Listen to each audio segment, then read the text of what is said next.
Hello friends, నేను రాజు గారు. 2025 గాను ఐపీఎల్ మెగా ఆక్షన్ నిర్వహించారు. అది నిన్నటితో ముగిసింది. ఈ మెగా ఆక్షన్లో పేరున్న ఆటగాళ్ల కన్నా కమిట్మెంట్, డిసిప్లిన్, పైగా ఆటను మలుపు తిప్పుతారు అనుకున్న ఆటగాళ్లనే ఈ వేలంలో ఫ్రాంచైజీలు కొనుగోలు చేశారు. ముఖ్యంగా ఇన్ఫ్లుయెన్స్ అనేది ఎక్కడ కనబడినట్లుగా లేదు. ఈసారి ఫ్రాంచైజీలు గెలుపు గుర్రాల మీదనే పందెం కాసినట్లుగానే స్పష్టంగా కనబడుతుంది. ముఖ్యంగా సచిన్ టెండూల్కర్ కొడుకును కూడా తీసుకోవడానికి ఎవరూ ఆసక్తి చూపించలేదు. కానీ సచిన్ మీద ప్రేమతో ఆఖర్లో ముంబై ఇండియన్స్ మళ్ళీ యథావిధిగా బేస్ ప్రైజ్ మీద కొనుగోలు చేశారు. అయితే ఈ టోటల్ మెగా ఆక్షన్లో కొంతమంది పేరున్న ఆటగాళ్లను పక్కన పెట్టడం చూసాం. అందులో డేవిడ్ వార్నర్ లాంటి ఆటగాళ్ళు. ఎందుకంటే ఒంటి చేత్తో ఆటను మలుపు తిప్పే సత్తా ఉన్న ఆస్ట్రేలియన్ ఆటగాడు డేవిడ్ వార్నర్. కానీ డేవిడ్ వార్నర్ ఆట కన్నా అతని డిసిప్లిన్ ప్రాబ్లం అనేది ఢిల్లీ ఫ్రాంచైజీలు అలాగే సన్ రైజర్స్ ఫ్రాంచైజీలు చాలాసార్లు బహిరంగంగానే చెప్పిన మాట. అయితే ఈసారి మెగా ఆక్షన్లో డేవిడ్ వార్నర్ని ఎవరూ కొనుగోలు చేయలేదు. ఇక డేవిడ్ వార్నర్ విషయాన్ని పక్కన పెడితే ఇండియన్ క్రికెట్లో చాలా తక్కువ వయసులో ఒక చిచ్చర్ పిడుగులా వచ్చి అన్ని ఫార్మాట్లలో అద్భుతంగా రాణించినటువంటి ఆటగాడు పృథ్వీ షా. మీ అందరికీ తెలుసు, పృథ్వీ షా చాలా చిన్న ఏజ్లోనే స్కూల్ క్రికెట్లో 546 రన్స్ కొట్టి ఆ తర్వాత దులీప్ ట్రోఫీకి ఎంటర్ అయ్యాడు. దులీప్ ట్రోఫీలో కూడా ఫస్ట్ మ్యాచ్లోనే సెంచరీ చేశాడు. ఆ తర్వాత ఇండియాకి అండర్-19 ఇండియా వరల్డ్ కప్కి క్యాప్టెన్గా చేసి ఇండియాకి వరల్డ్ కప్ అందించిన వ్యక్తి. ఆ తర్వాత రంజీ ట్రోఫీలో సెంచరీ చేశాడు. ఆ తర్వాత వెస్టిండీస్ టూర్కు టెస్ట్ సిరీస్కి పృథ్వీ షాను సెలెక్ట్ చేస్తే డెబ్యూ మ్యాచ్లోనే 100 కొట్టాడు. ఇంత రికార్డు ఉన్నటువంటి పృథ్వీ షాను ఐపీఎల్ ఫ్రాంచైజీ అయినటువంటి ఢిల్లీ కొనుగోలు చేసింది గతంలో. ఢిల్లీకి 2-3 సంవత్సరాలు ఆడాడు. తర్వాత ఇప్పుడు ఈ మెగా ఆక్షన్లో ఎవ్వరూ కొనుగోలు చేయలేదు. కారణం ఏంటి? అసలు పృథ్వీ షా లాంటి ఆటగాడిని ఎందుకు పక్కన పెట్టాల్సి వచ్చింది అంటే, పృథ్వీ షా చేతుల తన కెరియర్ని పాడు చేసుకుంటున్నాడు. మనందరికీ తెలిసిన మరో దిగ్గజ ఆటగాడు వినోద్ కాంబ్లీ. సచిన్ టెండూల్కర్, వినోద్ కాంబ్లీ. సచిన్ కన్నా వినోద్ కాంబ్లీ ఆ టైంలో సూపర్ స్టార్. తన కోచ్ రమాకాంత్ ఆచ్రేకర్ వినోద్ కాంబ్లీ ఆడేటప్పుడు సచిన్ టెండూల్కర్ని నిలబెట్టి చూపించేవాడంట. అంత టాలెంటెడ్ ఆటగాడు క్రమంగా కనుమరుగైపోయాడు. ముఖ్యంగా సచిన్ టెండూల్కర్, వినోద్ కాంబ్లీని కంపేర్ చేస్తే ఇద్దరిలో సచిన్ టెండూల్కర్ డిసిప్లిన్గా, పద్ధతిగా తన కెరియర్ మీద పూర్తిగా ఫోకస్ పెట్టి దాదాపు 39 ఏళ్ళ వయసు వచ్చేంత వరకు ఇండియన్ క్రికెట్ టీంలో ఉన్నాడు. కానీ వినోద్ కాంబ్లీ పబ్బులు, అమ్మాయిలు, విచ్చలవిడితనానికి కేర్ ఆఫ్ అడ్రస్గా మారిపోయి తన కెరియర్ని పాడు చేసుకున్నాడు. ఎగ్జాక్ట్లీ ఇప్పుడు వినోద్ కాంబ్లీ లాగానే ఇవాళ పృథ్వీ షా కనబడతా ఉన్నాడు. పృథ్వీ షాను నేను చిన్నప్పటి నుంచి ఫాలో అవుతున్నాను. ముంబైకి శివార్లో విరార్ అనే ప్రాంతంలో ఈ పృథ్వీ షా ఫ్యామిలీ ఉండేది. పృథ్వీ షాకి చిన్నప్పుడే తల్లి చనిపోయింది. చిన్నతనంలోనే తన తండ్రి ఈ పిల్లోని 4 సంవత్సరాల వయసులోనే క్రికెట్లో జాయిన్ చేయించాడు. తన తండ్రి విరార్ రైల్వే స్టేషన్ దగ్గర టీషర్ట్స్, డ్రాయర్స్ అలాంటి చిన్న బండి పెట్టుకొని అమ్ముకునే వ్యక్తి.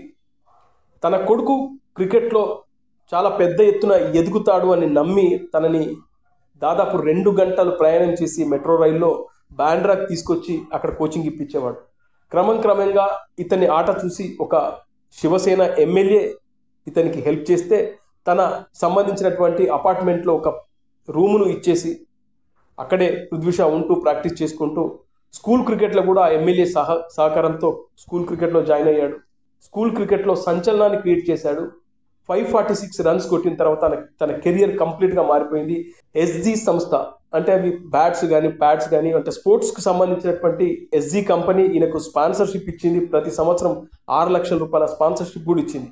తాను అండర్-19 ఇండియా ఆడడం, అలాగే అండర్-19 ఇండియా వరల్డ్ కప్ టీంకి రావడం, క్యాప్టెన్గా రావడం, అక్కడి నుంచి క్యాప్టెన్గా తాను ఇండియాకి వరల్డ్ కప్ అందించడం, అదే టీంలో శుభ్మన్ గిల్ అలాగే అభిషేక్ శర్మ లాంటి ఆటగాళ్ళు ఉండడం, వీళ్ళందరినీ కన్నా ముందు తాను ఇండియాకి డెబ్యూ చేయడం, టెస్ట్ మ్యాచ్లో సెంచరీ, దులీప్ ట్రోఫీలో సెంచరీ, ఇలా దూసుకెళ్తున్న పృథ్వీ షా క్రమంగా తన బిహేవియర్ వల్ల ఎందుకు పనికి రాకుండా పోయాడు.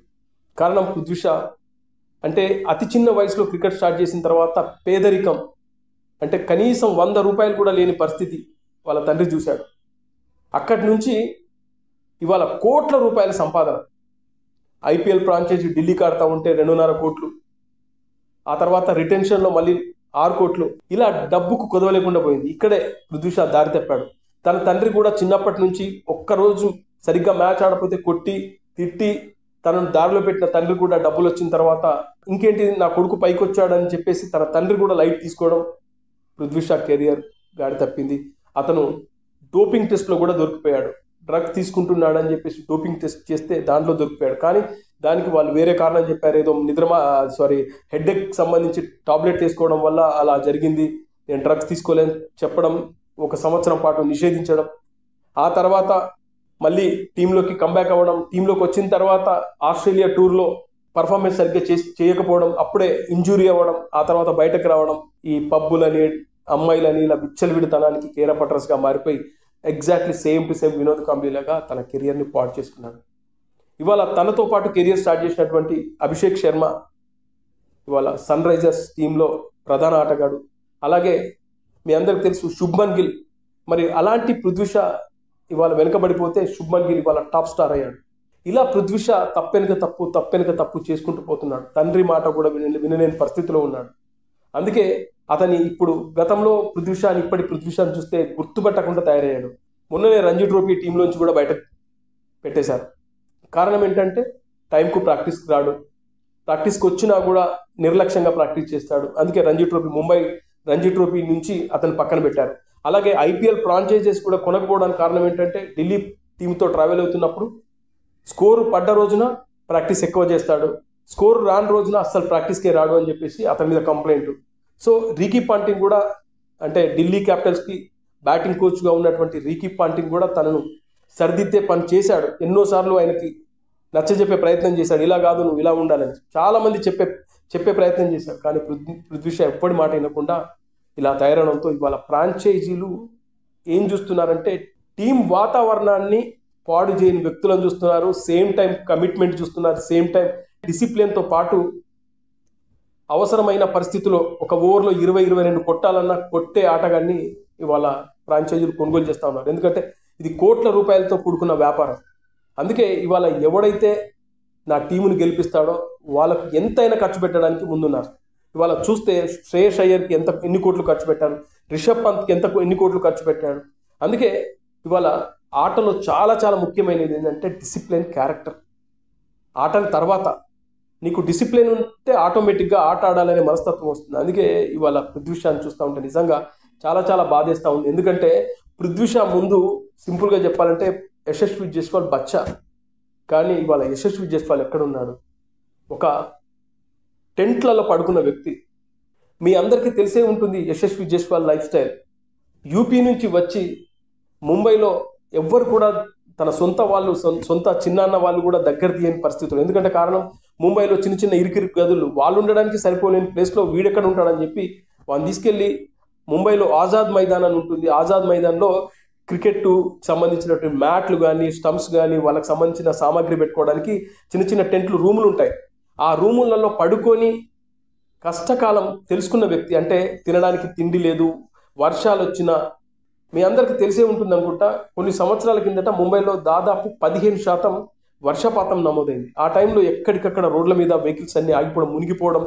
ఆ టైంలో ఎవరైతే యశస్వి జైస్వాల్ ఆ టెంట్లలో ఉండేవాడు, ఆ టైంలో పాములు గీములు అన్నీ కూడా ఆ వర్షాలు కొట్టుకుపోతుంటూ చూస్తూ భయపడుతూ అయినా కూడా తన కెరియర్ని విడిచిపెట్టకుండా అక్కడే ఉండి ఇవాళ సూపర్ స్టార్ అయ్యి ఇవాళ ఇండియన్ టీంకి ఒక మెయిన్ ప్లేయర్ తయారై నిన్న ఆస్ట్రేలియాకి వెళ్ళి కూడా అక్కడ కూడా సెంచరీ కొట్టాడు.